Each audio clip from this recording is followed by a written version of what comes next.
Hi. So yesterday, Madam Finance Minister presented the Union Budget on 1st of Feb 2025 and जैसे हमने पिछले video में भी बोला था कि हमें नहीं लगता कि यहाँ से बजट के बाद कोई बड़ी अप मूवमेंट आएगी इन द निफ्टी, और वही हुआ. yesterday Nifty rather slided down and आने वाले टाइम में भी मार्केट में डाउनसाइड शायद कंटिन्यू करेगी in many of the sectors.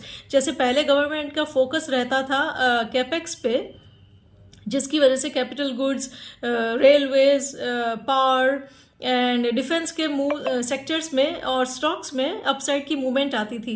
लेकिन इस बार ही फोकस पूरा मिडिल क्लास सिटीजन्स पे रखा गया, उनको टैक्स कट दिया गया और उनके हाथ में ज़्यादा पैसे आए, उस तरीके की टैक्स में रिफॉर्म्स लाए गए. और इससे क्या फ़र्क पड़ेगा ये समझने के लिए ये वीडियो को आप डिटेल में हमारे यूट्यूब चैनल पे ज़रूर सुनिए. और हम ये कहना चाहेंगे, जो बहुत इम्पोर्टेंट बात इसमें से निकल के आई है कि यही होता है, every new innings of the stock market gets played by a new team. तो पिछली इनिंग्स में जो लीडर्स रहे थे और जिनकी वजह से स्ट्रॉन्ग अपमूव आया था, वो स्टॉक्स जो इतने टाइम से गिर रहे थे, जिसमें से हमने पहले भी बताया था कि even if you are a long term player, even then you should exit those stocks when they are correcting and not just correcting but showing a carnage.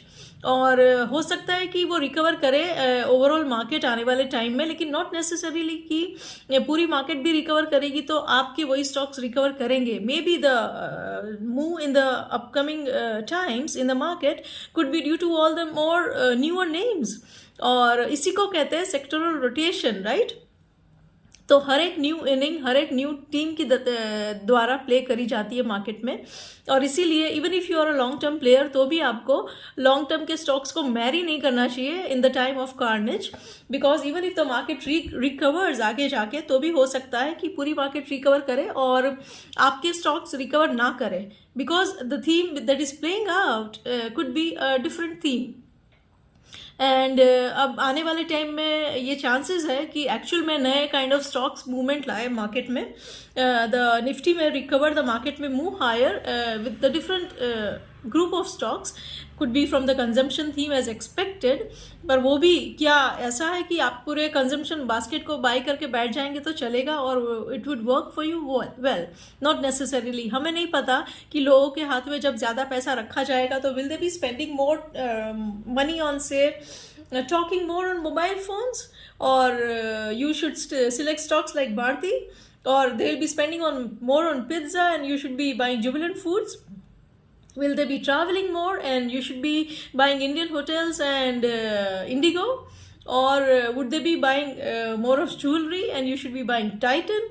तो ये देखने वाली बात रहेगी. And stock selection will be crucial even in coming times. ऐसा नहीं है कि एक अम्ब्रेला आप बास्केट बना ले और पोर्टफोलियो बना ले तो चलेगा. Your stock picking skills will be very crucial here on. And जो क्वालिटी नेम्स रहेंगे, even from the infra and the defence and the power sector और पोर्ट सेक्टर और कैपेक्स सेक्टर, उनमें भी मूवमेंट आने वाले टाइम में आनी चाहिए, but not at the current valuations. Maybe when they become a little cheaper and the valuations correct even further from here on. So aane wale time mein markets are going to remain very interesting, and many kind of tests it will be taking for the investors. Even if you are a long term player, it will be testing your patience as well as your stock picking skills. Thank you.